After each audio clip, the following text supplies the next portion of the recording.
Chris, Hi, Bret. Hello. first time I speak with you kind of in person.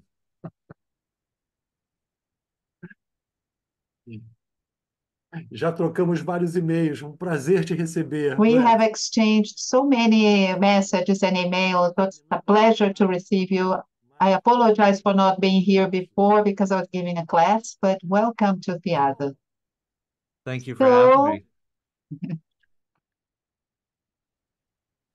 Eu vou te apresentar com mais calma agora. I'm going to introduce you in a more formal way right now. So, but first, I'd like to really thank for the presence of all the participants that are here. We are really happy to receive Bret Alderman, Dr. Bret Alderman. He is he is the author PhD in deep psychology in 2013 for Pacific Graduate Institute in Carpinteria, California. His first book, Symptoms, Symbols, and the Other in language explores the linguistic and the concept of linguistic reference from the perspective of the deep psychology. His recent book, Eternal Youth and the Myth of Deconstruction, approaches the deconstruction as it appears in the works of Jacques Derrida and Judith Butler as the archetypal predisposition. His recent articles is ideological possession, deconstruction, gender, interface between psychology and Esse é o primeiro livro do Bret, Sintoma, Símbolo e o Outro da Linguagem, uma interpretação junguiana da virada linguística. Bret, livro de cabeceira, meu livro de cabeceira. Eu tive a, Oh, thank you. e eu tive a alegria do Bret me mandar uma dedicatória desse livro. Eu escrevi para ele e ele me Mm, mandou pelo correio o livro. Eu fiquei muito feliz e é um livro que eu gosto muito, eu recomendo para todos os meus alunos. E por ele trazer um tema que é um tema muito ausente, é um tema muito pouco falado no mundo junguiano, que é a questão da linguagem, a questão da virada linguística, né? Onde é que os junguianos se situam nesse pós-estruturalismo 66, 68, Foucault, Derrida. Então, é um Susan Sontag, é um livro muito interessante e me chamou bastante atenção. E o novo livro do Bret, o mito, Juventude Eterna e o Mito da Desconstrução, aonde o Bret faz essa aposta hercúlea de tentar ler, através da psicologia junguiana, a desconstrução de Derrida e de Butler, de Judith Butler. É um ato de uma coragem hercúlea e de uma mm, ousadia tremenda que muito me interessa. Brett, queria te agradecer por você ter thank you. vindo. Eu sou um leitor, realmente esse teu livro, para mim, é um livro de cabeceira, porque eu gosto muito do tema. Estou lendo esse, não terminei ainda, mas eu queria muito que o meu prazer em te ler pudesse ser compartilhado com a comunidade junguiana brasileira, entre os nossos, para que tanto o teu pensamento pudesse encontrar maior repercussão, maior difusão, como nós também pudéssemos ter acesso a, ao grau sofisticado que são as tuas ideias. Obrigado, seja bem-vindo. Okay. Well, first, I'd like to thank Marcus for inviting me to speak at the 150th meeting of Theasos. When I look at the speakers who have presented in this forum, I feel very honored to be included in such illustrious company. Wolfgang Giegrich, Robert Romanician, Susan Rowland, Murray Stein, Mary Watkins, Ed Casey, Stanton Marlin. Many of these people were my instructors at the Pacifica Graduate Institute, and I have learned from all of them. Today, I'm going to be speaking about my recent book, Eternal Youth and the Myth of Deconstruction, an archetypal reading of Jacques Derrida and Judith Butler. The book is the result of an ongoing obsession of mine, an obsession that also found its expression in my first book, Symptom, Symbol, and the Other of Language, a Jungian interpretation of the linguistic turn.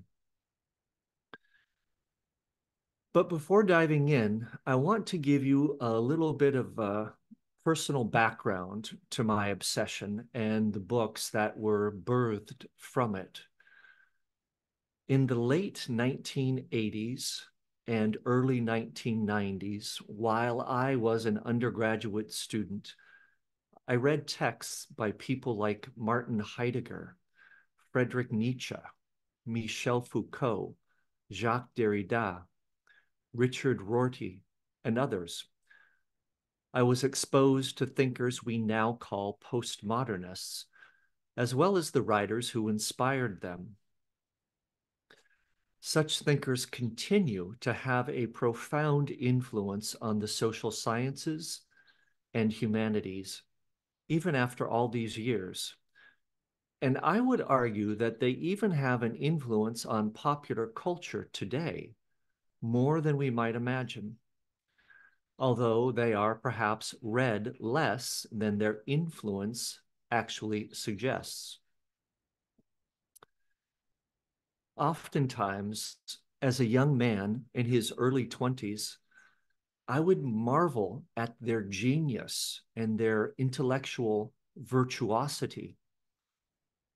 I was intimidated by their complexity and sophistication, and I wondered if I had the intelligence to understand their arguments. I was also, at times, a little troubled. Something didn't sit well with me.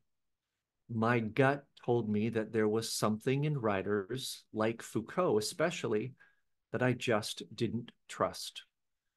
While my intellect marveled at their work, my intuition recoiled from it.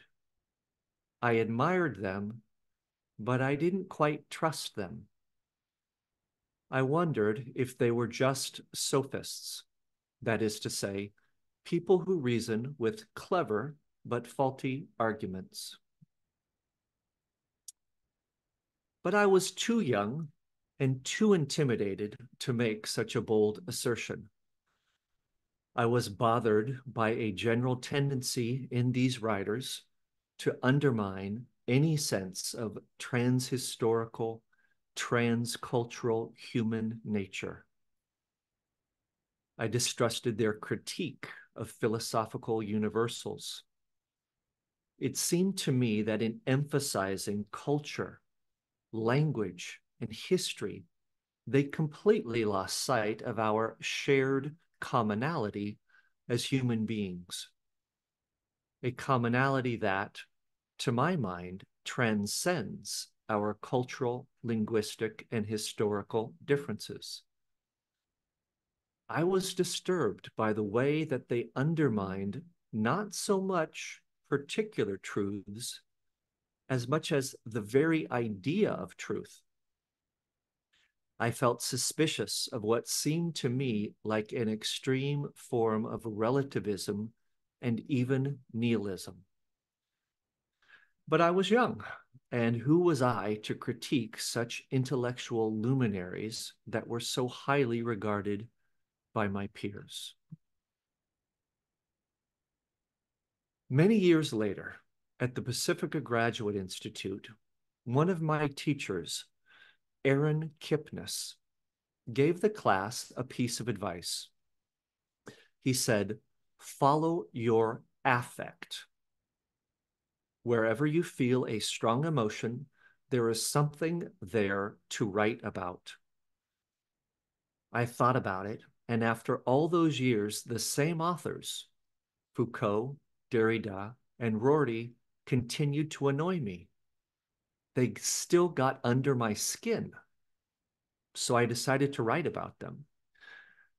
What I wrote became my dissertation, and later my first book. Then a discarded chapter from my dissertation, one that I hoped to publish as a short journal article, later grew, as if it had a will of its own, into my second book, which I want to sketch for you today. In both books, I've tried to write first and foremost as a depth psychologist and not primarily as a philosopher, which I am not. I wanted to get at the emotional, psychological, and even archetypal core of these thinkers. It is one thing to argue for the truth or falsehood of certain ideas. It is another thing to ask, what is the psychological background to those ideas? What motivates them? What do they say about the human psyche? Whose ideas are these? What does my intuition and imagination have to say about these ideas? What does my body say? In asking such questions, we can, in the words of James Hillman, remove the discussion of ideas from the realm of thought to the realm of psyche. That is what I've tried to do in my writing.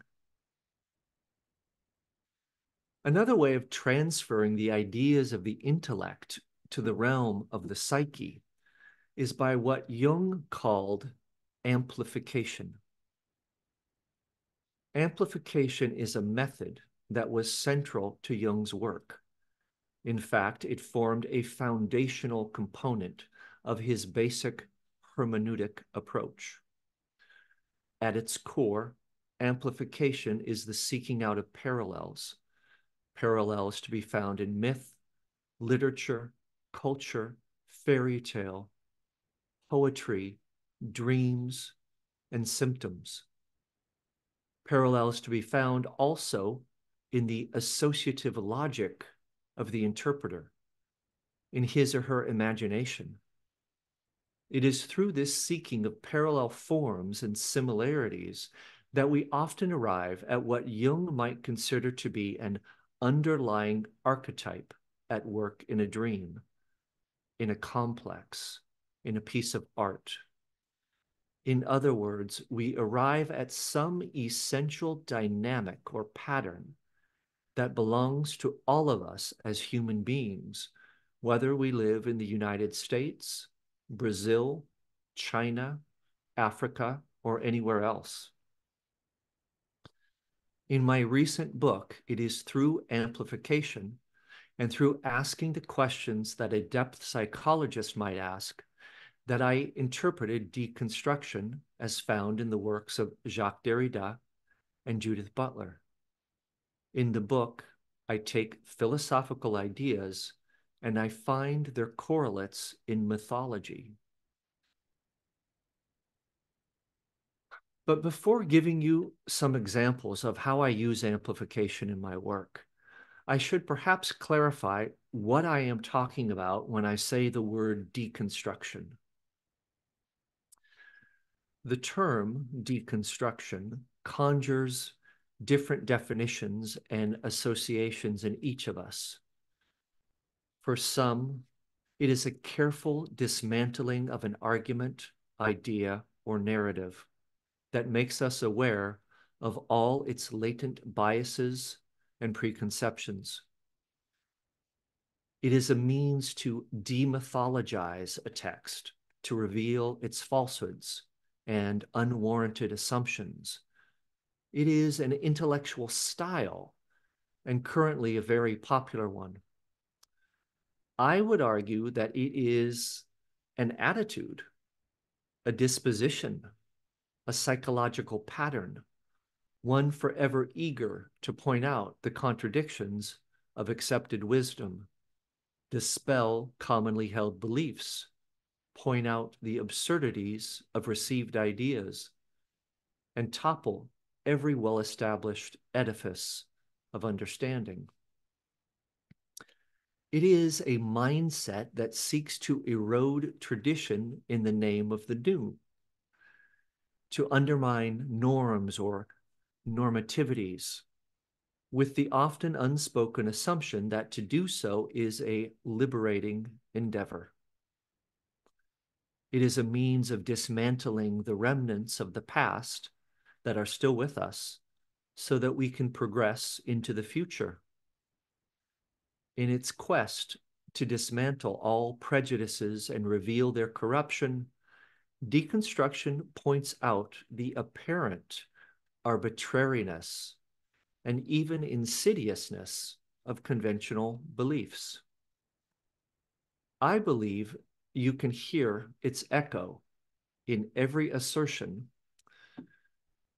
that something seemingly self-evident is, in fact, just a social construct or just an historical artifact, something quite flimsy and ephemeral, not as substantial or real as one had previously thought.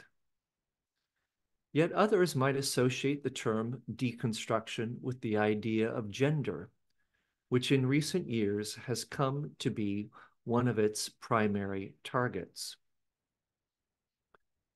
For me, it is all of these things.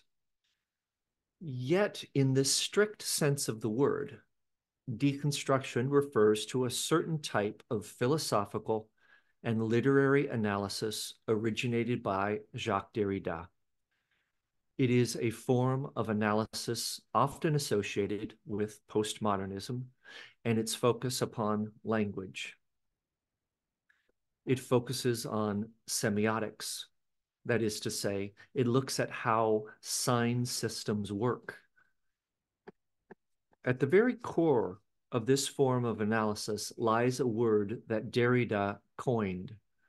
The word is différance.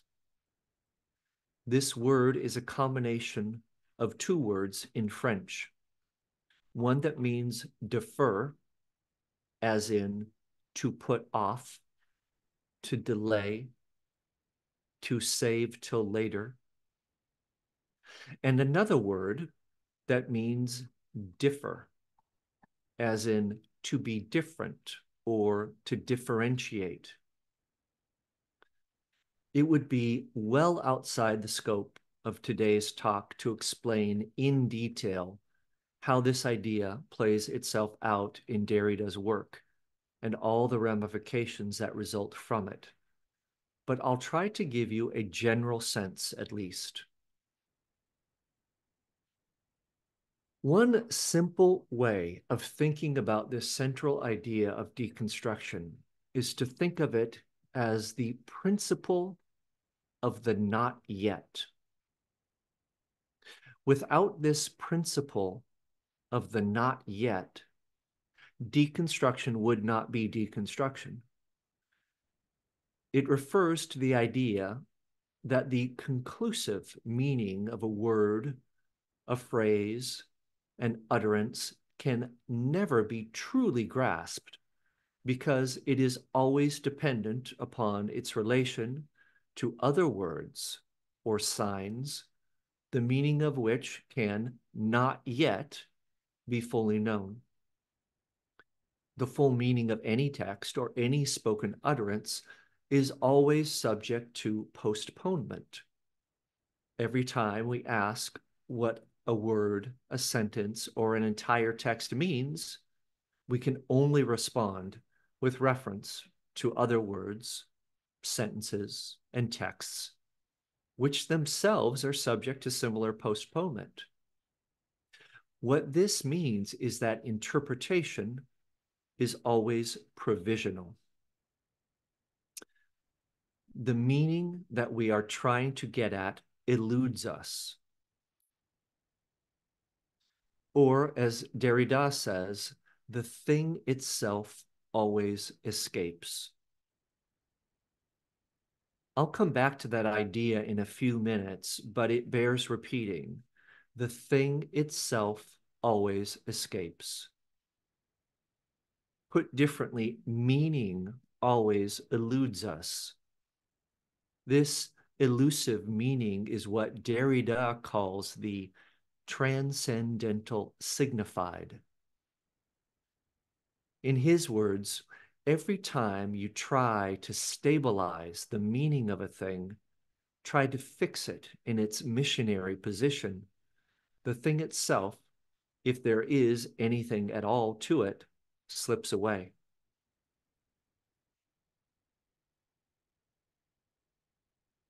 Now, the question is, what does any of this have to do with the eternal youth? And who or what is the eternal youth? Jungians use the term puer aeternus to refer to two different things. On the one hand, it refers to figures to be found in both myth and literature. On the other hand, it can also refer to individuals in real life who bear a similarity to these mythic and literary figures. In myth, the eternal youth refers to youths who do not age, like the ancient figure of Icarus from Greek lore, or the more modern figure of Peter Pan. Either they die young, as Icarus did, or they stay young forever, like Peter Pan. Because they do not age, they are figures of arrested development. Sometimes Jungians will refer to an actual person as an eternal youth type, which is a person who suffers from a form of arrested development. These are people who fail to mature. They remain adolescent well after adolescence has passed. They cling to attitudes appropriate to an earlier stage of development, well after that stage is gone.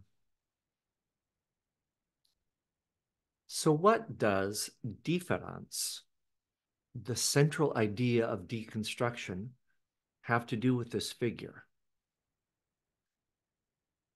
James Hillman, in his book Senex and Puer, speaks of a particular form of eros, or desire, that the ancient Greeks called pothos, which Hillman describes as the longing towards the unattainable, the ungraspable, the incomprehensible, that idealization which is attendant upon all love and which is always beyond capture. Pothos, one of many possible manifestations of eros, in Greek mythology, personifies a particular form of desire, a desire for what is absent. Plato speaks of it in his work Cratylus, and it can also be found in Homer's Odyssey. In fact, all Odysseys are imbued with it. As a persistent feature of the Greek tradition present in the Iliad, the Dionysian trek through Hades in search of Euripides, and Alexander's dream of the conquest of distant lands, it is the relationship between pothos and its satisfaction that forms one of the most fundamental models for Greek narrative. More importantly for my discussion today, it is also, according to James Hillman, the insatiable yearning that characterizes the eternal youth, or puer aeternus. Imagined through the mythic figure of the eternal youth, I believe that difference, Derrida's principle of the not yet, is a manifestation of the eternal youth's voracious yet unrequited yearning. Within the confines of Derrida's logic, the term transcendental signified can only allude to what is both absent and unattainable. If, according to the logic of deconstruction, the thing itself always escapes, this implies that it is, nevertheless, always pursued, always desired. Consequently, there is an insatiate hunger and unquenchable thirst in difference. Every time that it is invoked, one can hear both desire at a distance and the impossibility of that desire's fulfillment. One can hear the principle of the not yet, because it is a desire for meaning that is not yet fulfilled.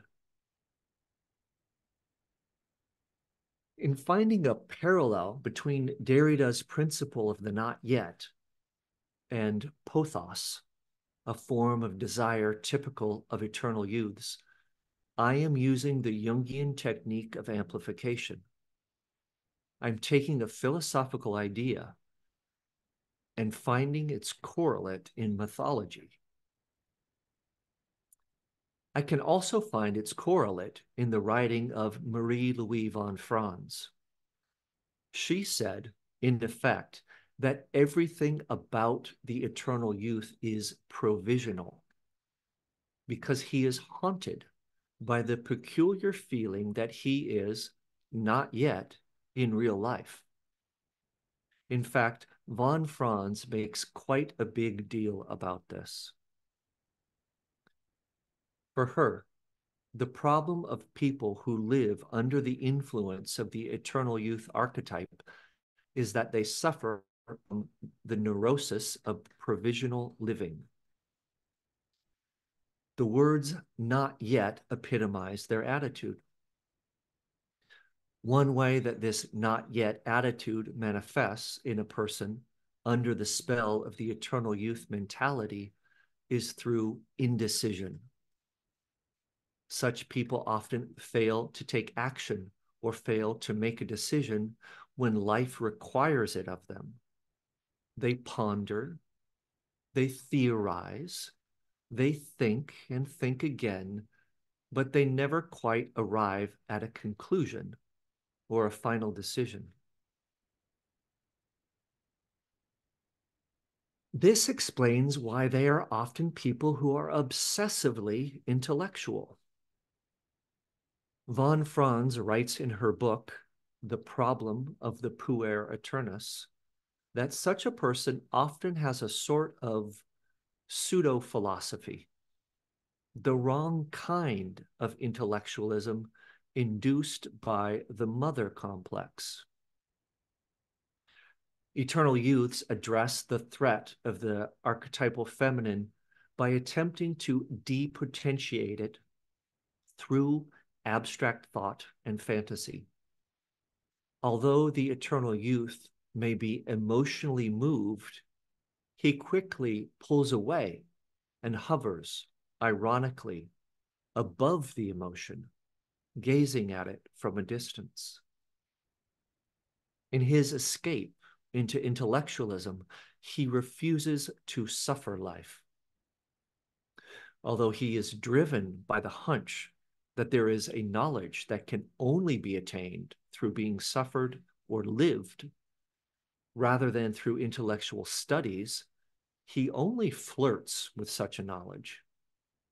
He wants to explore a world without quite committing to it or suffering the consequences of his exploration.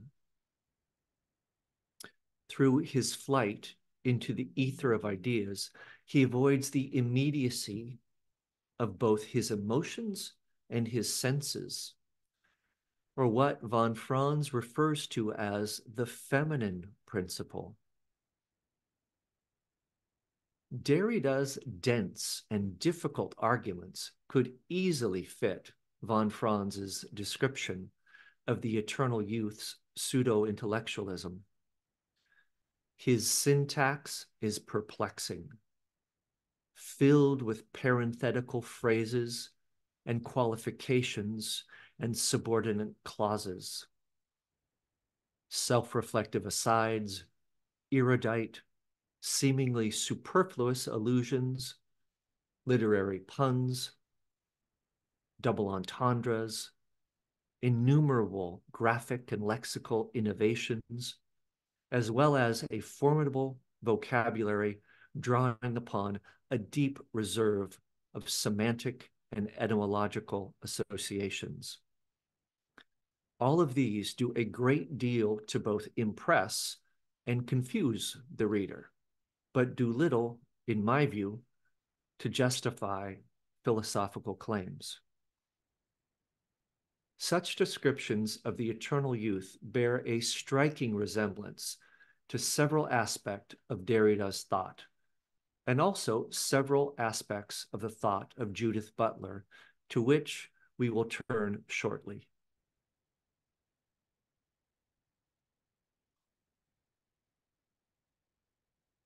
Both James Hillman and Marie-Louise von Franz agree that the figure of the eternal youth is characterized by this principle of the not yet. Given that a similar principle is at work within deconstruction, it is reasonable to ask whether this similarity suggests that both the eternal youth and deconstruction arise from the same archetypal pattern. Carl Jung said that, quote, the archetype is a kind of readiness to produce over and over again the same or similar mythical ideas. And when I say that deconstruction and the eternal youth share a common thesis and are kindred spirits, it is with such a statement in mind. But it's not only this theme of the not yet that suggests a similarity. The thematic content of deconstruction lends itself to a reading in terms of the eternal youth, not only in relation to difference. The readiness to produce over and over again similar ideas, as Jung claims that archetypes do, is in no way limited to this. On the contrary, similarities are abundant. The deconstruction of textual authority shares an undeniable family resemblance with a certain youthful anti-authoritarianism typical of this mythic figure. The free play of signifiers that, for deconstruction, precludes any definite, fixed, rigid interpretation, and thereby liberates a multiplicity of heterogeneous readings. This too bears witness to the eternal youth's spirit of transgression and desire for absolute, limitless freedom. Neither the eternal youth nor deconstruction are what they are without limitless play. It is so important and central to their outlook. Both also appear to struggle at times with confusion as to play's relation to a world that is not mere play, a world of real-life consequences, subject to certain laws of causality, where empirical truths can be demonstrated or refuted. Both revel in a certain ecstasy, what might be called a pleasure of displacement, that appears to have no limiting principle. Adding to the list, eternal youths are often quite convinced of their own exceptionalism. They are not ordinary people with ordinary talents, although such a belief often resides in simply never having put their talents to the test of time. The eternal youth is there to see within the works of Derrida and those who have followed in his footsteps. the thematic content of the philosopher's writings more than lends itself to such a statement. Its preoccupations over questions of temporality, displacement, presence, authority, limits, and structure are also recurrent for the eternal youth and figure prominently in the literature about him. All of these themes, in one form or another, are to be found in abundance in Jungian and post-Jungian descriptions of the eternal youth. The very term deconstruction testifies to an attitude towards structure that is resonant with the eternal youth's antipathy to fixity, order, and rigidity.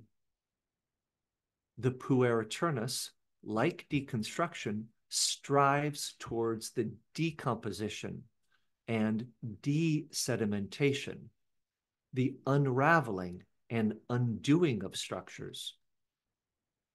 Derrida's notion of undecidability mirrors the eternal youth's notorious indecision and speaks to their shared desire to undermine binary logic. His seeming reduction of everything to a matter of representation also echoes a theme common to this youth.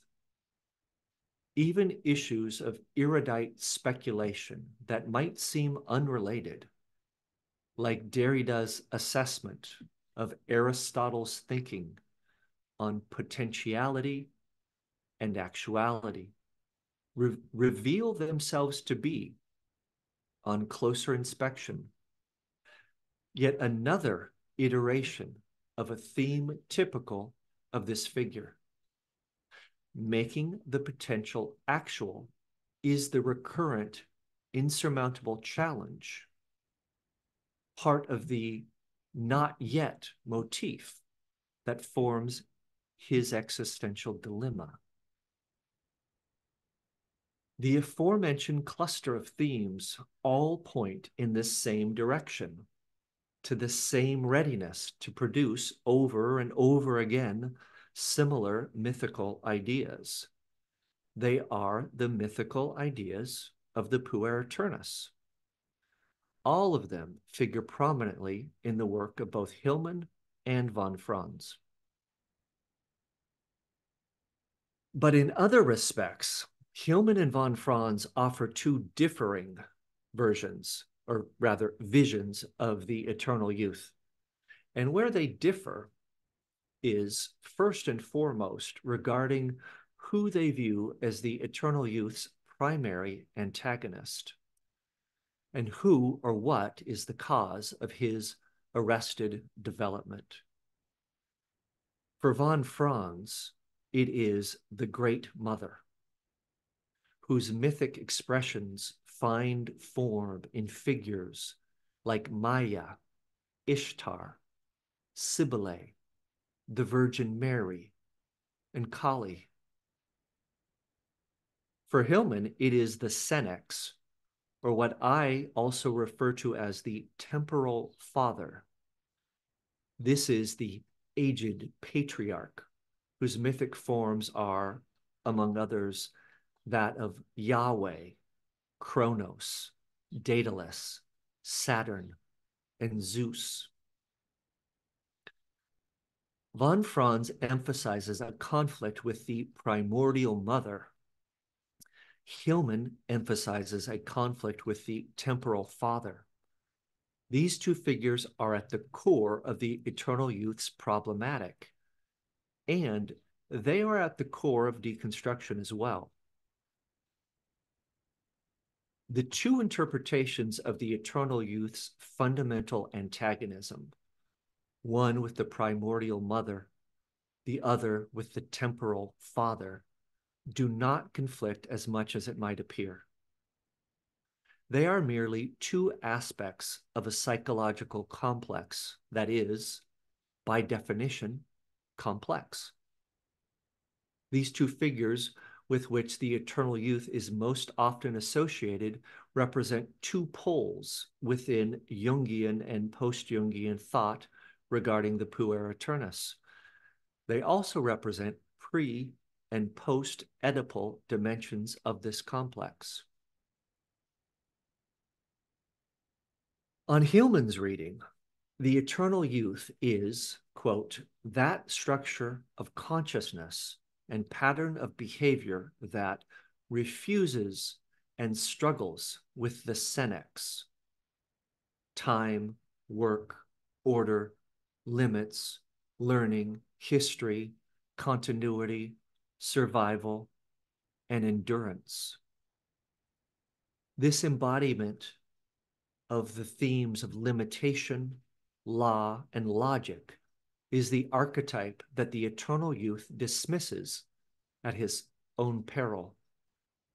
His temporal dimension is perhaps most clearly epitomized in Kronos, father of Zeus, the cruel cannibal of his own progeny.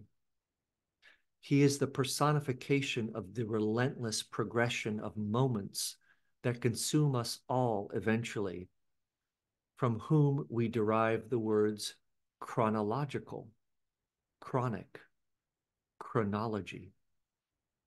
This is the archetypal image of the eternal youth's problem with time and authority. Or perhaps more precisely, it is one manifestation of it, one exemplar of a more general senex consciousness that is particularly temporal, structuring its vision in terms of the chronic.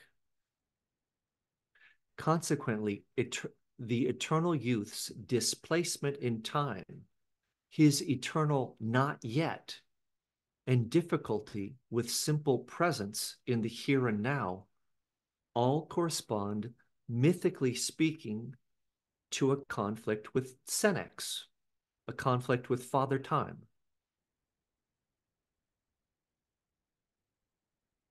When a person is in an eternal youth mindset, nothing is given and everything can be transformed.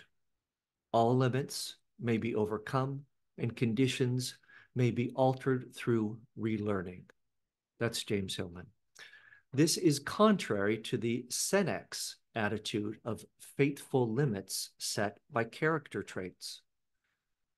We are within a senex mindset when we prefer the old and the tested over the new and the novel. The optimism of naivete versus the pessimism of experience, excess versus moderation, speed versus slowness, heterodoxy versus orthodoxy. All such oppositions can easily be thought of in terms of puer or senex attitudes, which can manifest in physical, social, linguistic, aesthetic, and spiritual modes, according to Hillman. They are attitudes to be found in the everlasting antagonism between calls to freedom and revolt on the one hand, and the insistence on law and order on the other. They can be found as well in the desire to break with tradition or to abide by it, as well as preferences for capriciousness or consistency, chaos or order, improvisation or structure, beginnings or endings, egalitarianism or hierarchy. But what about Mother? Marie-Louise von Franz had a different reading of the eternal youth figure. For von Franz, it is the great mother that is the problem for the eternal youth. For her, the eternal youth has an ambivalent attachment to Mother. He has a mother complex. This is what keeps him too young for too long or leads to premature death. On von Franz's reading, one characteristic of eternal youths is that they tend to live in the realm of idea and fantasy. Symbolically, this is often represented by figures who live in the sky and not on the earth. An eternal youth, in his desperate attempt to flee mother, says von Franz, escapes into the intellect, where generally she cannot follow him.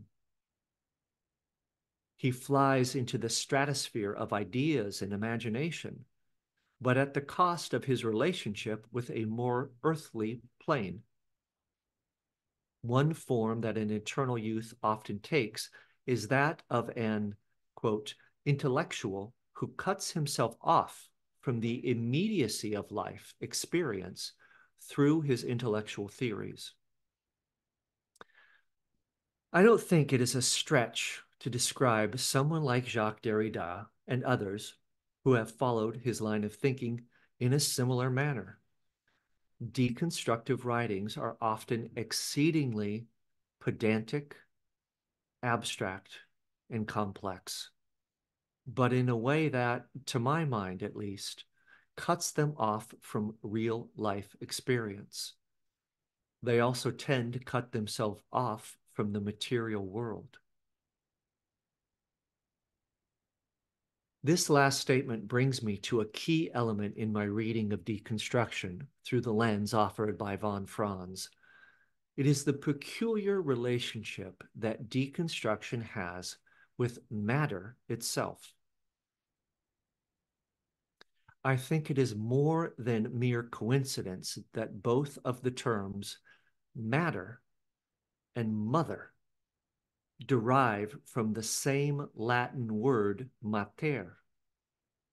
And this derivation can be traced back further to the Indo-European family of languages, which includes Hindi, as well as many other languages throughout Europe and Asia. There is a widespread correlation between the words for mother and the words for matter in most of the languages that belong to the Indo-European family. There is a deep etymologic relation between the notions of mother and matter, which suggests that there is also a deep psychological relationship between the two ideas. This relationship cannot be said to exist in only a few different cultures. It is probably a universal association. For some reason, mother and matter are deeply entwined in the human psyche. What I want to suggest here, and what I have laid out in greater detail in the book, is that deconstruction's ambivalent relationship with the material world is an ambivalence towards mother. I think deconstruction has mother issues. Having said that, I'd like to introduce another thinker who is a deconstructionist in the broad sense of the word. That thinker is Judith Butler. Many associate Butler with Michel Foucault, but a deeper reading of her work shows the clear influence of Derrida. Her notion of gender performativity derives directly from Derrida's thought on the performativity of language. In her book, Bodies That Matter, her critique of what she calls a metaphysics of substance is a carbon copy of Derrida's critique of what he calls a metaphysics of presence. Her book is a sustained attempt to undermine long-held assumptions about both matter and the human body, especially the sexed body as a material object. Butler is a notoriously difficult writer. Her arguments are complicated, equivocal, vague, and often work by way of a provocative provocative questions that remain unanswered, although they serve the purpose of creating doubt. Having said that, her argument goes something like this. The human body, the material body, is so entwined with any description of it that we cannot take the body to be an uncontestable given. We can't ever clearly differentiate human bodies and the discourses, the language systems that describe them. Bodies don't exist prior to language, as strange as that may sound.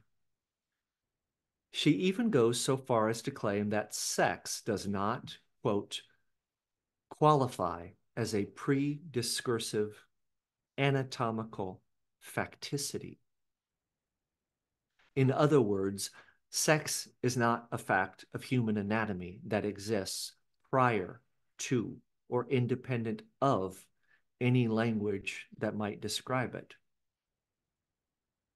This is a legacy of deconstruction, which also claims explicitly or implicitly that language comes first and everything else is secondary. Or perhaps for Butler, it might be more accurate to say that it's a bit of an open question which comes first. And she exploits this opening to the utmost, dismissing the material reality of sexed bodies in this way is also an expression of what Hillman describes as the eternal youth's antipathy for binaries.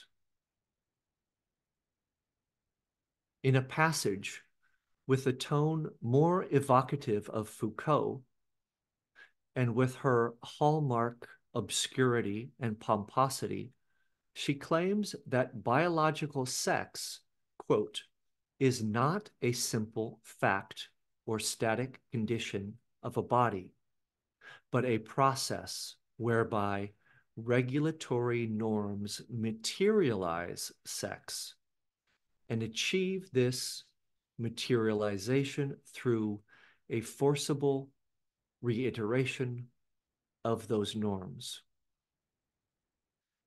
This curious process called materialization that somehow creates dimorphic sex or its illusion, a process that Butler describes in great detail, yet with no real clarity, allows her to undermine any sense of matter or a material body as we know it. And I would argue that in her assault on matter, she betrays an issue with mother, given that these two words appear so inextricably related. Dismissing sex in this fashion allows Butler to introduce a key idea that has taken hold of the collective imagination. The idea is this: gender is a performance and nothing but a performance. Stripped of its academic attire and stated with maximum economy, one could say that for Butler, gender is what you pretend to be, and pretending makes things real. Just as J.M. Barrie said of Peter Pan that to him, make-believe and true were exactly the same thing, one might say these words of Butler as well. Both Peter Pan and Butler share the same thesis. To pretend makes things real. In Neverland, Peter Pan even grows literally fat by eating imaginary food. For von Franz, this confusion of real and imaginary worlds is a result of the mother complex. With such thoughts in mind, it is no surprise that in the realm of Neverland, there is great ambivalence regarding the issue of mothers. Peter Pan, in fact, all of the Lost Boys, of which he is the leader, both long for mothers and deny they need them. I think Butler has an equally great ambivalence regarding the question of matter. She both accepts and denies the reality of the material body. She denies the material reality of sex, though she first uses it to define gender, only to later proceed to use gender to deny sex, or something like that. It's all kind of a muddle. Perhaps that is the point. What I have tried to do today is to give at least some sense of the way in which one might heed the call of James Hillman to remove the discussion of ideas from the realm of thought to the realm of psyche. Put differently, I have tried to treat philosophical ideas in a way that is not merely philosophical, but rather grounded in the insights of depth psychology and myth. Proceeding in this way is important because it allows us to return ideas to their psychological, archetypal ground. Then, their symptomatic and symbolic content can be engaged because their more fully human origin has been acknowledged. Abstract ideas are therefore no longer seen as merely abstract ideas. Rather, one can see behind the ideas, behind the conflicting arguments and logical contradictions. In doing so, one can begin to discern the pathos of psyche, with all the splits, fissures, and doublings, with all the rage, sadness, and anxiety that can cleave or dissociate a person from himself or herself. One can see what might make a person cling with irrational zeal to one claim or another. One can see trauma with all of its unbearable affect. Returning ideas to this psychic ground was Jung's, Hillman's, and von Franz's approach. As the vast body of Jung's work testifies, these traumatic dissociations run upon archetypal lines. They manifest through figures that are archaic and typical. The failure to return ideas to this archetypal context obscures psyche, and the foci of sickness remain opaque. Then we are left with the brilliant opining of savants, but the archetypal syndrome that possesses them remains shrouded, and behind the facade of theoretical plausibility hides pathology. Thank you for listening.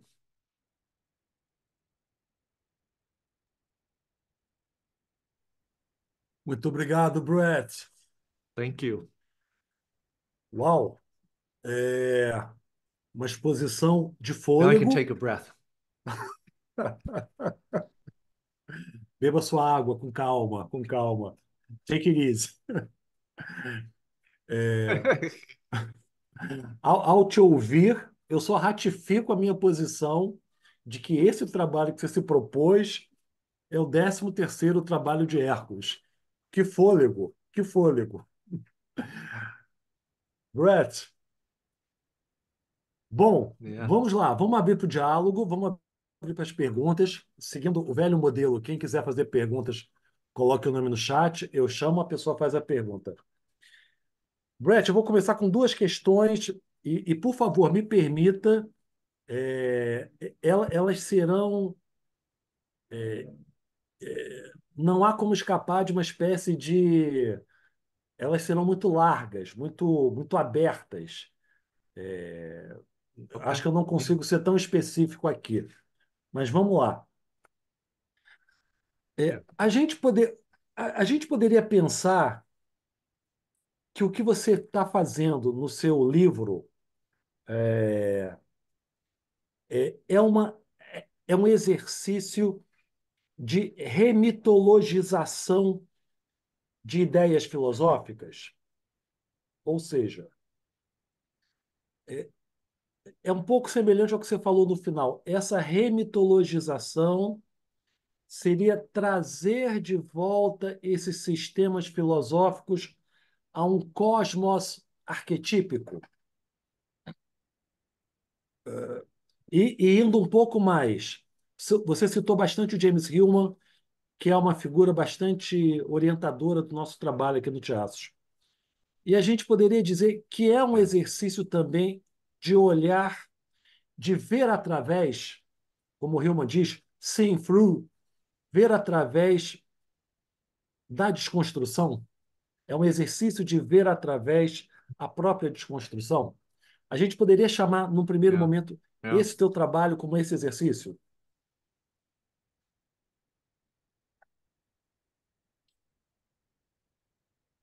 I mean, the answer to the first question is absolutely yes. And I like that framing of kind of re-mythologizing philosophy. I think that's a perfect framing. And Hillman was instrumental in that in many ways. And just like to share a personal note, for the longest time, I could not stand Hillman. He was one of those people who rubbed me the wrong way.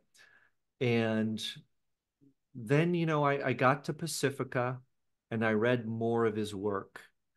And I read Revisioning Psychology, which started to change how I looked at him because he's a brilliant writer. And he has that ability to place philosophical thinkers kind of in a mythological context. And he's just such a beautiful intellect. And so then I started to get more interested in him. And when I read Senex and Puer, that's when like light bulbs really went off in my mind, or explosions. And I thought his framing, his way of talking about mythological creatures and ideas is perfect. And so he really helped me start thinking about how philosophy can be expressing mythological ideas without being aware of it. And yeah, I think, and that's exactly how I would say it. And yeah, I think that's my answer. Tá. Eu tenho uma segunda pergunta, mas vou chamar uma participante, depois a gente volta. Martinha, querida. Oi, boa tarde.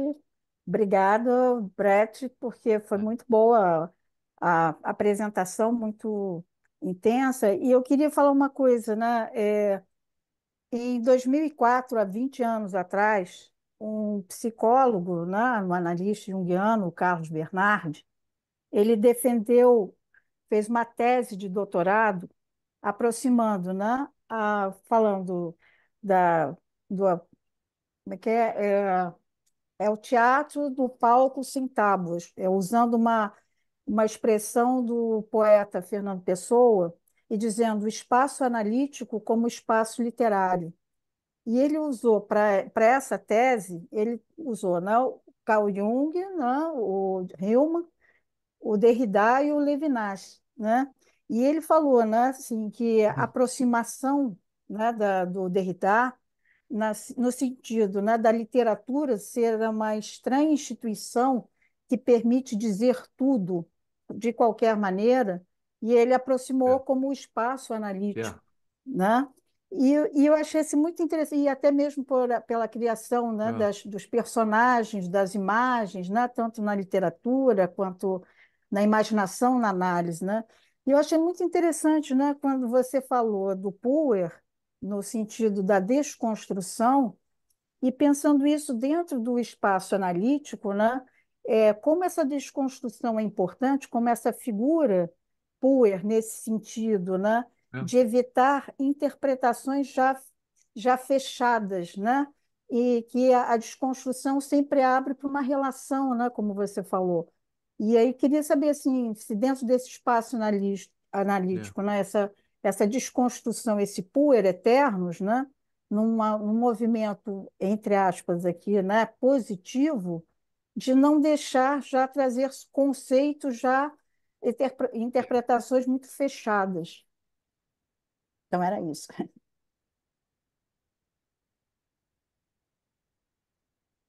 Yeah, well, undoubtedly, the eternal youth attitude, the puer attitude, has its place. And there certainly is a place for this sort of um, seemingly limitless interpretation. And I think you're right to talk about it in terms of the analytical space. There are special places in which we um, allow interpretation to completely run free. This is kind of the base that's behind, Freud's idea of free association, for example. My issue in particular with Derrida and Butler is that I don't think that they return from that space. They simply live in the space. And so interpretation becomes so open, so ungrounded that it never returns to, for example, the life outside of the analytic space, or it doesn't account for what exists outside mere performance. So another way of thinking about this is that the problem isn't puer or the eternal youth. The problem is when we're stuck in that archetypal way of looking at things, when we have no place whatsoever for, let's say, the Senex aspect of interpretation, which does allow us to say, no, I think I have the meaning of this. The problem with any archetypal attitude, in my view, is when they become exclusive. If I'm exclusively in a puer mentality, I'm possessed and I'm not balanced. And I will make also philosophical arguments that are duplicitous. That's what I think. On the contrary, if I'm in a completely Senex attitude, well, I'm just sinning in the opposite direction, because then I'm saying, my truth is the absolute truth. There is nothing beyond it. This is bedrock. This is foundational. This is the law. This is right. This is wrong, period. And so health, if you're thinking of it that way, and also if you think of it in terms of Hillman's thinking, is having a dialogue between these two, a back and forth. Because if you allow for a complete limitlessness of interpretation, I think meaning itself disintegrates. It has to have some parameters to it. One last thing that I want to say about this is, there's a difference between Jung's idea of amplification and Freudian free association. Freudian is completely free. I mean, you can start talking about, a rock, and then 15 minutes later, you're talking about something that just is completely seemingly unrelated. But Jung developed the idea of amplification because he wanted to continually come back to the original symbol or the original issue that was being interpreted. Because otherwise, and I think you can see this in some Freudian thinking, it either goes nowhere or it goes right back to whatever Freud's theory says it has to come back to. So hope that's not too long of an explanation or response to what you had to say. Não, obrigada. Obrigado, Martinha. Thank you. Brett, vou levantar outra questão que me chamou a atenção. Queria voltar para o ainda não, né? Que acho que é um elemento fundamental, Okay. né? Yeah. O ainda não como Yeah. o Yeah. adiamento do sentido, né? Ou seja, essa Yeah. ideia de que esse adiamento é necessário e ele abre espaço para outros sentidos que sempre poderão aparecer. Não há um sentido final, um sentido que se esgota. Então tá, Yeah. temos essa Yeah. ideia. Se a gente olha o ainda não, eu estou construindo uma hipótese, tá? Por favor. Se a gente olha o ainda não pela perspectiva da von Franz, do Puer, a gente poderia chamar esse ainda não quase como um sintoma, uma dificuldade do Puer de realizar, pousar na Terra, descer da atmosfera e Yeah. colocar os pés no chão. Se a gente vai pelo viés do Yeah. Hillman, esse ainda não, ele pode ser a própria possibilidade de polissemia da imagem. O puer como movimento de abertura incessante e infindável de produção de imagens. Ou seja, Yeah. você acha que as duas leituras são Yeah. possíveis? Pensar o ainda não como sintomático pela via do puer, pela von Franz, e pensar o ainda não como algo que favorece a criação de sentidos, mais uma perspectiva Yeah. quase Yeah. da relação do poer com as imagens. Yeah. Yeah. Definitely. So, I mean, when you say that something's archetypal, I think you're saying that it's necessary, unavoidable, adaptive. So there is something in that not yet that is absolutely necessary, and we all need to have it. And another way of thinking of this is there's a healthy place for puer. There's a healthy place for naivete, for saying, well, I don't know everything. You know, my interpretations are not completely final. I am open. You know, I can see the polysemy rather. So I mean, and Hillman is really strong on that because Hillman has a much more, I would say, positive and in many ways nuanced view of puer, right? He's even said that and people have criticized him for being very much a puer himself, right? Whereas von Franz's accent is very much on this negative, symptomatic area, right? She's emphasizing when the not yet is a symptom of something that's not going well. So, you know, when I'm thinking about archetypes, I'm thinking, well, they're adaptive, they have a positive aspect, and they can also be really maladaptive. The same thing might go for the not yet. Yeah, the not yet can open us up to a greater realm of interpretation, right? And Jung speaks of this when he's talking of symbols. Symbols are by definition not something that can completely be described definitively. There's more meaning there. In that way, he's similar to Derrida. But I would say that Jung does allow for moments of closure, moments of certainty. His is not completely unhinged and limitless. I don't know if I'm getting a little bit off your question, but you know, I think it's important to just keep coming back to that idea of there being a positive and negative aspect. Positive aspect to the not yet, negative aspect to the not yet. I really focus on the negative aspect because I think that both Derrida and Butler are so possessed of this attitude that they can see nothing outside of it. So they're possessed by a single archetypal narrative that doesn't allow them to see the perspective of, the Great Mother, the Senex, or any other archetypal figure. I hope that didn't ramble too much. Uhum. Já volto. Luciana, por favor.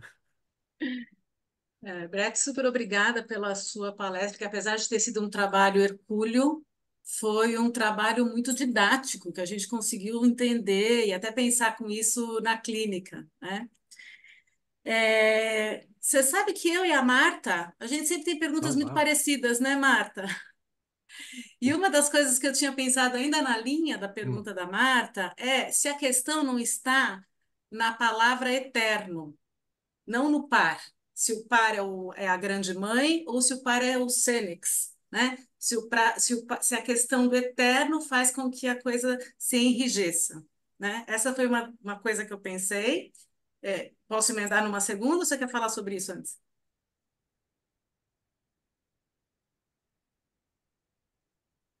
Vou emendar na segunda. A segunda coisa que eu queria trazer é duas frasezinhas que você trouxe. Uma que é tornar o potencial real e a outra é fingir tornar as coisas reais. Como é que a gente pode dialogar entre essas duas frases no manejo clínico com os pacientes? Para que não se fique nem muito literal e nem muito metafórico de um sentido fora da realidade.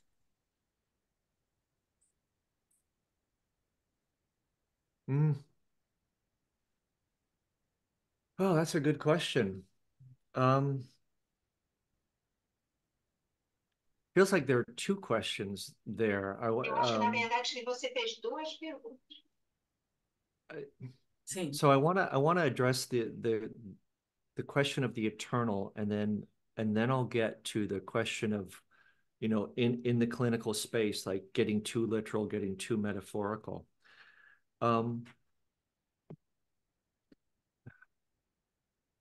I can have an attitude towards the eternal that is truly humbling. I realize that I'm just a mere mortal who was born one day and will die soon. And that is a truly humbling attitude that I think opens me up to the numinous. Carl Jung talks about this in Memories, Dreams, Reflections, when he talks about, that sort of attitude towards the self with a capital S, but he's also talking about the attitude towards the eternal, and it's humbling. You realize how small and human you are, I think that in thinkers like Derrida and Judith Butler, it's as if they're in eternity all the time, and they don't kind of drop down into just real human life with its limitations. Their interpretations are so limited because it seems like they can't recognize limitation as a fundamental part of the human experience, right?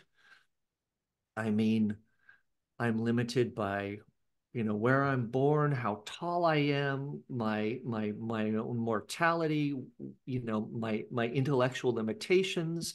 I'm only human. I'm limited, and that's the dimension that I think gets a little bit twisted and skewed and misunderstood. So, as to your second question, that's a good question. That's a little bit like when you're interpreting a dream, and sometimes you see an image and you want to just equate it with, if I dream of my dad, well, is it actually my dad or is it something else? And I don't know that there are good answers, but I think of it as always a back and forth, right? This is something I talk about in the book in terms of it's great. It's a good thing to visit Neverland, but you always got to come back. Okay. So you can think about this in terms of like motifs in children's literature. I think this is a great example. So if you take Harry Potter films, I imagine that in Brazil, people know more or less what these films are. So in that film, they go to they're located in London, and then they go to this special door or special train station, right? And then they enter this magical realm where amazing things can happen, and it's wonderful. And they learn so much about themselves, maybe like you do in therapy too. But at the end, they do come back. They come back to kind of everyday reality. And this same motif is prevalent in so much of children's literature. It's in The Lion, the Witch, and the Wardrobe by C.S. Lewis, where people enter a magical realm through a magical wardrobe, right? But children's literature is really wise about this because they talk about the importance of coming back and being able to differentiate between like consensus reality and that other reality. And so, different authors handle this in different ways. Sometimes when the person comes back, they say, oh, that was just a dream. Sometimes they say, wow, that's real, but it's real in a way that I have to understand is not literally real. It's a different type of reality, right? And so, it's a matter of kind of going back and forth, back and forth. The problem is always getting stuck and being too literal all the time without any ability to think imaginatively, or being swept away by the imagination and you go crazy, right? So I hope that's a good answer. Excelente, obrigada. Yeah. Bret, queria voltar um pouco para esse livro. Okay.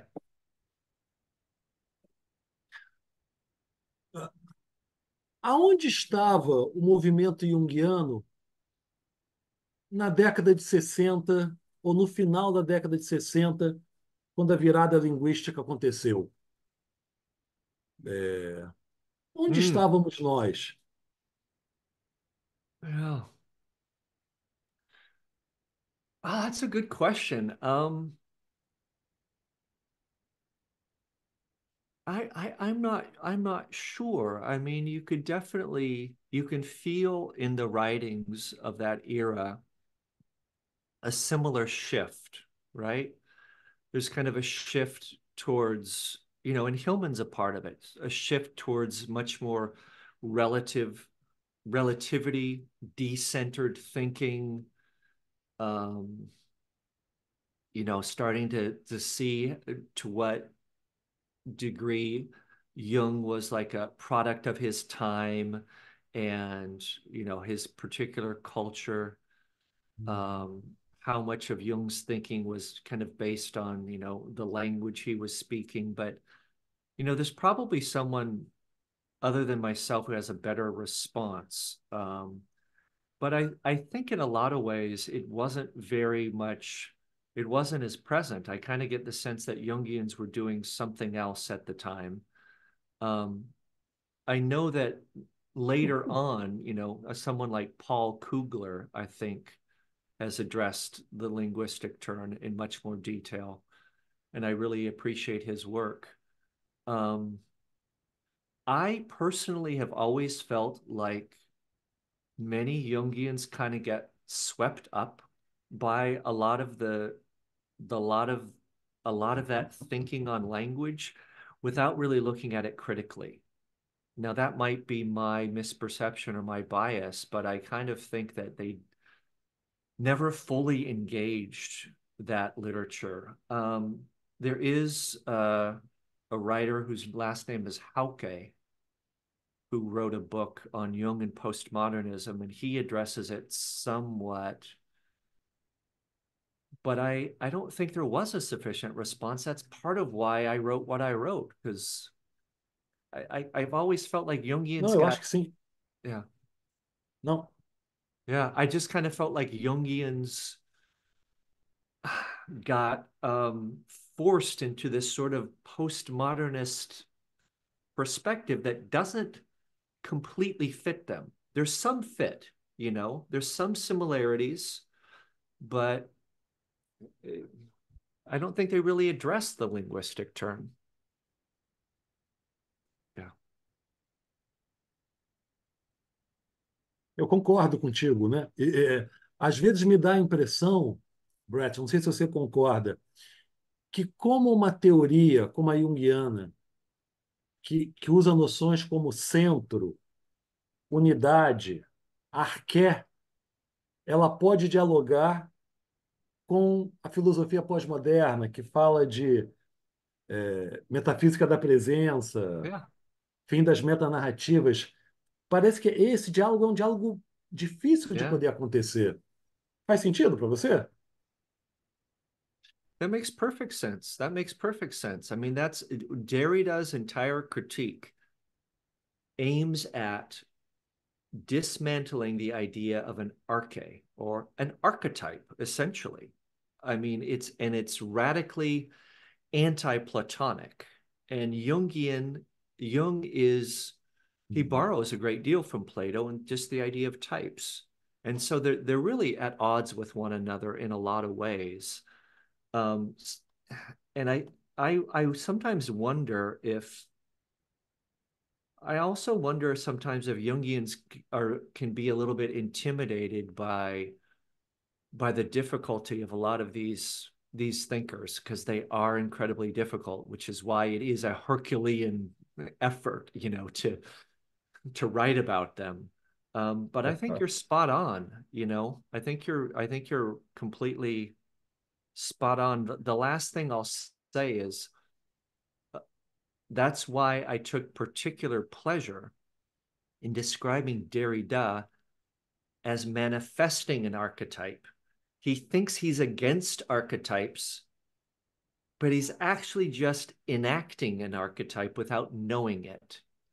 And that is a psychological dynamic that I'm sure many of you are familiar with. A person is radically against something, and unconsciously they're enacting it, right? So, you know, yeah. Perfeito, perfeito. Obrigado.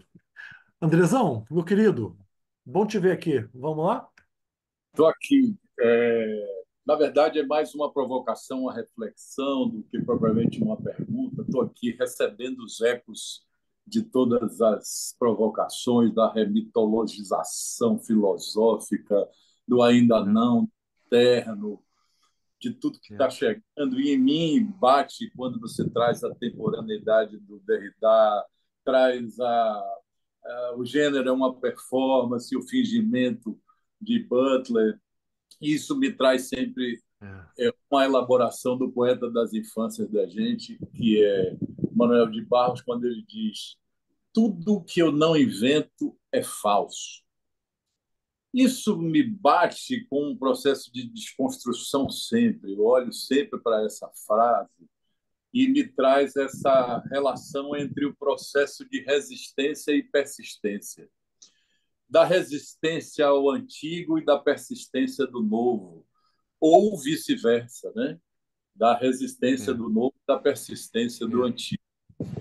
E quando a gente traz as questões todas da clínica, do exercício, o que me vem é que provar da vida não é provar desse eterno limbo.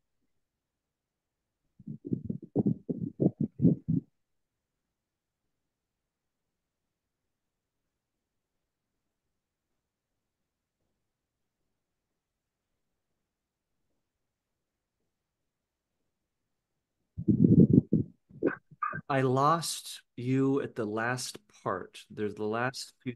Yeah. Traduzir limbo é que eu quero ver isso.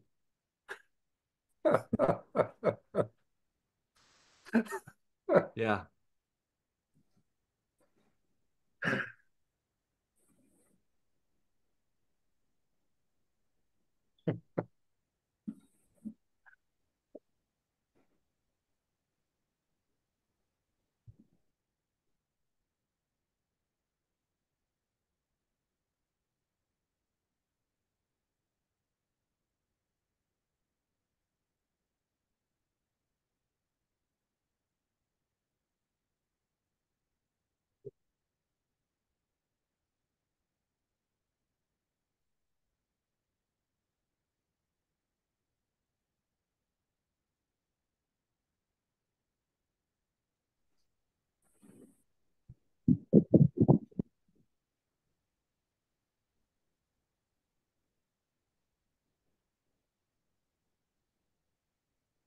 Um, I think so, but I'm not sure. Um,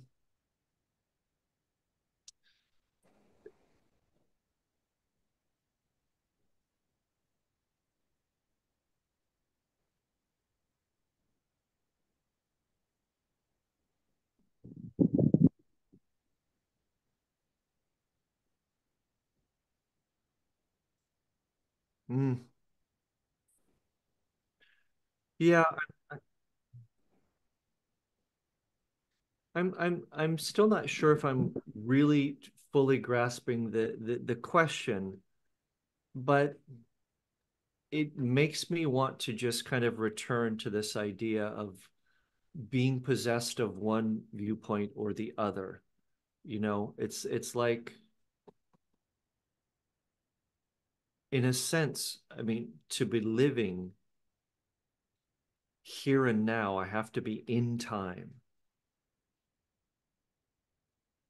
And at the same time, if I lose that sort of eternal dimension, then um, then I'm not at all present in the moment. Um, there's always a going back and forth.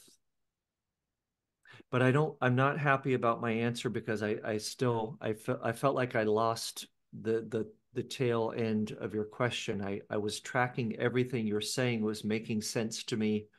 And then the last little bit, I just got thrown.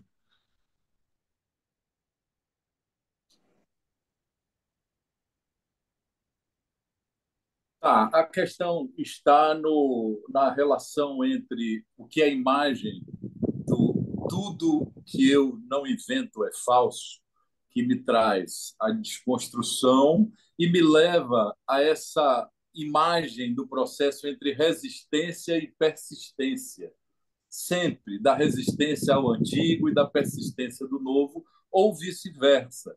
E o sentimento é que provar da vida não é estar nessa eterna zona entre uma coisa e outra, para tirar o limbo aí do.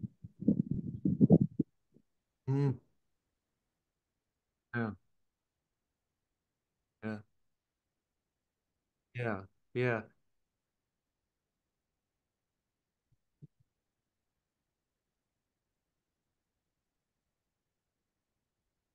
Vamos ficar com ainda não? What I think you're describing to me sounds like what Hillman talks about in terms of, well, this isn't exactly what he's saying, but he kind of a balance between the eternal youth's attitude that wants to progress and shed the past, and then the temporal fathers, the Senex attitude that wants to hold on to it. And so it's, and you're talking about like a place of poise between those two polarities, if I'm understanding you correctly, which on Hillman's view, I think that would be a good place to be, right? Um, does that feel like I'm addressing your question better?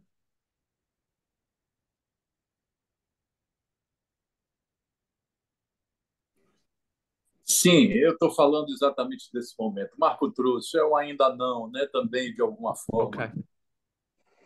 Obrigado. Yeah. Tem uma Obrigado, pergunta André. aqui, tem uma pergunta aqui Yeah. no chat da Tereza, acho que eu vou lê-la. Pode ser? Isa? É da Tereza, então, a pergunta. Ela fala: em relação ao Peter Pan, levanto hipótese que pode haver uma relação com aspectos do arquétipo, com aspectos do arquétipo materno dos arquétipos materno e paternos. James Barrie também escreve que Peter Pan não quer crescer para não ter que fazer barba, trabalhar todos os dias, ter um chefe e quer ficar sempre na fase da infância Yeah. ao redor dos 7 anos. Você poderia colocar algo sobre essa hipótese? Yeah. Obrigada. Yeah.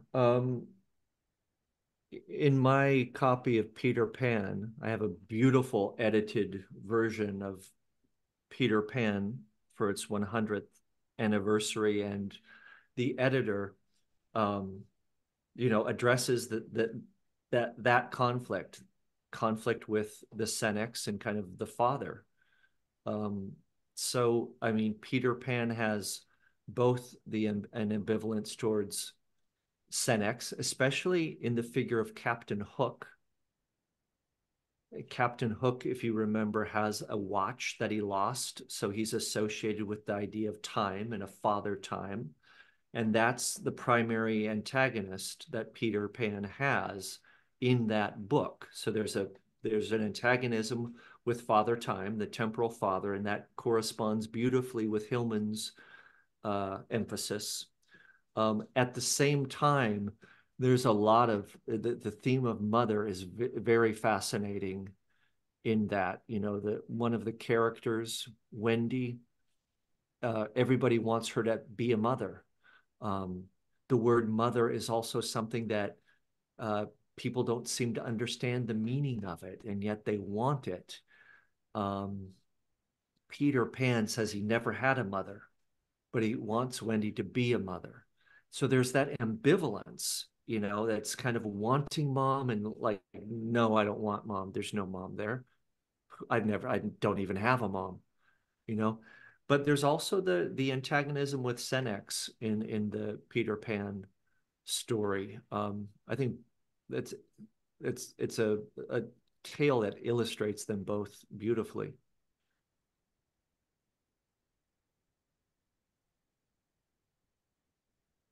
Obrigada. Brett, vamos para as duas últimas perguntas, pode ser? Duas últimas. Tudo bem? Oh yeah, absolutely. Então vamos lá. Camila, obrigado pela espontaneidade, Camila. Olá, pessoal. Boa tarde. Agradecer, Thiago, Luciana, Marcos, Isa, pelo espaço totalmente democrático que o Thiago é realmente, né? E, claro, agradecer ao professor Bret por vir dialogar aqui com a gente, né? Bret, talvez eu vá te implicar um pouco mais, né? Na verdade, eu gostaria de escutar como essa Okay. tua escrita, né, a tua pesquisa, se vincula com o teu próprio processo, né? Com o teu processo pessoal, ou se a gente quiser falar Yeah. junguianamente, né, com o teu processo de individuação. E se a gente, né, vai Yeah. operar por essa lógica binária, né? ah, a gente poderia pensar, será que é possível dizer, né, que a tua disposição de trabalho, a tua escrita, né, o teu desenvolvimento de pensamento a respeito das ideias, das teorias, né, dessas pessoas que você traz, né, de Derrida, de Butler, e de outras autores, outras autoras, outros autores, né? Yeah. se posicionaria num lugar cênix, né? Tomaria uma posição cênix, né? Yeah, yeah. It feels like those are a couple different questions, and they're both great. First of all, let me talk about my personal relationship, my psychological relationship with my own writing, and particularly with this piece of writing. I have myself been very much an eternal youth figure. Okay. And I can see it in my love of things far off, right? Because I moved to Mexico when I was a young man. I just fell in love with the idea of going far, far away. Now that's in a sense, that's pothos. That's the same desire for something that's far off or absent. When I critique Derrida and Butler for being obsessively intellectual, I'm aware that, I have aspects of that too, right? When I critique Puer's having a mother complex, I'm well aware of my own complex. And working through these ideas is for me a bit like how the alchemist works on himself by working on the alchemy, right? So it's a process of my own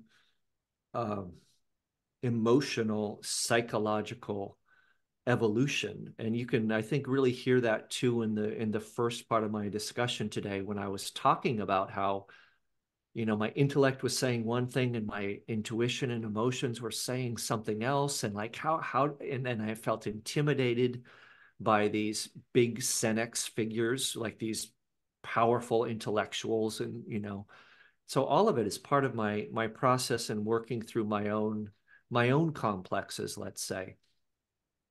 And yeah, if I were to say what disposition I am working from in critiquing Derrida and Butler, yeah, there's a lot of Senex energy in it. I'm very much critical of eternal youth, and I'm focusing a lot on the negative aspect.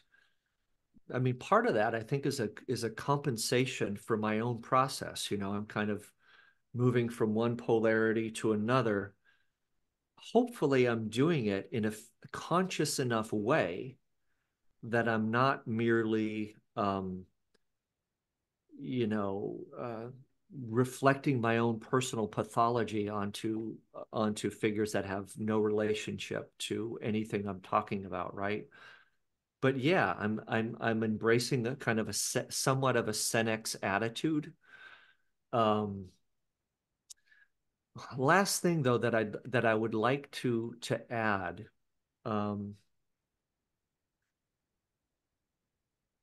especially in the second half of this book, which I wasn't able to really talk about today, I do make many gestures towards like reconciliation of opposites. So I do talk about positive elements of what Derrida and Butler are doing and kind of come up with creative ways of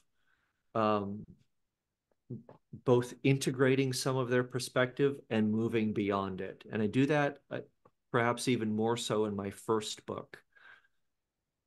That's one of the advantages of thinking archetypally, because if you're critiquing something and you say that it's archetypal, you have to simultaneously say that it has value and it has purpose. It has purpose. So you have to give it a place. You have to acknowledge that there's something important and essential there that should not be lost. I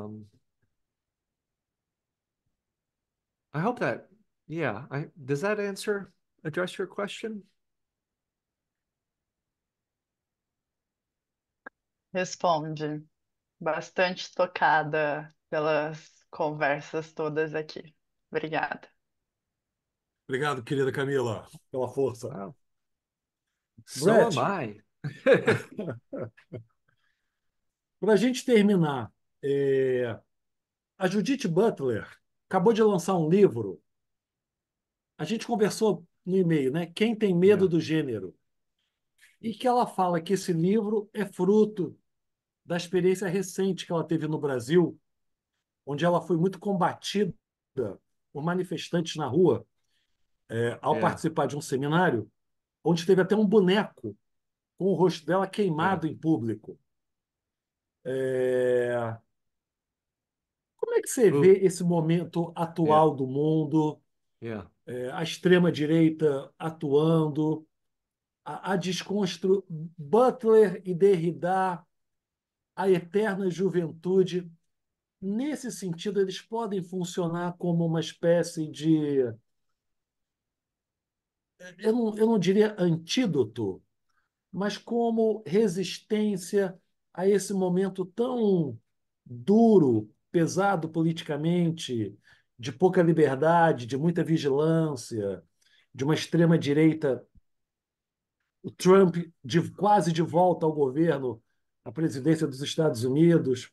Como é que você avalia Yeah. o mundo atualmente? Yeah.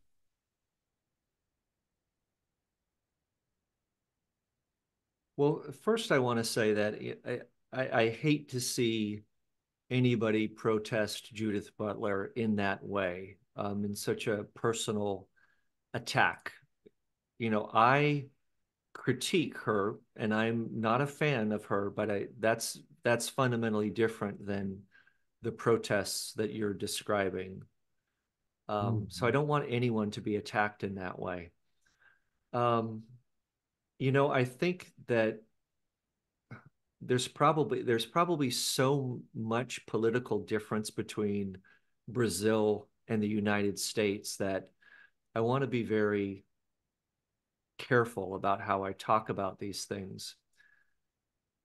But I know here in the US that there are a growing amount of people who think of themselves on the political left who don't who do not agree with Judith Butler and really find that her thinking is leading to a lot of confusion about sex and gender that a lot of feminists are pushing back against. So, you know, although there's a push from the right, I think there's also a strong critique coming from the political left of things like gender theory and queer theory. Um, there's a lot of second generation feminists who really don't approve of, do not accept the way that she redefines basic words like woman. Um, I'll go a little bit farther. This is a politically charged issue, but it's also one that I feel strongly about. Here in the United States, the word woman is being redefined in such a way that it can include biological men. And this is very much in agreement with Judith Butler's basic tendency to deconstruct sex and that binary. And what the result of that is that now we're having biological men in women's prisons, biological men in women's sports, biological men in women's locker rooms. And, you know, I believe that this is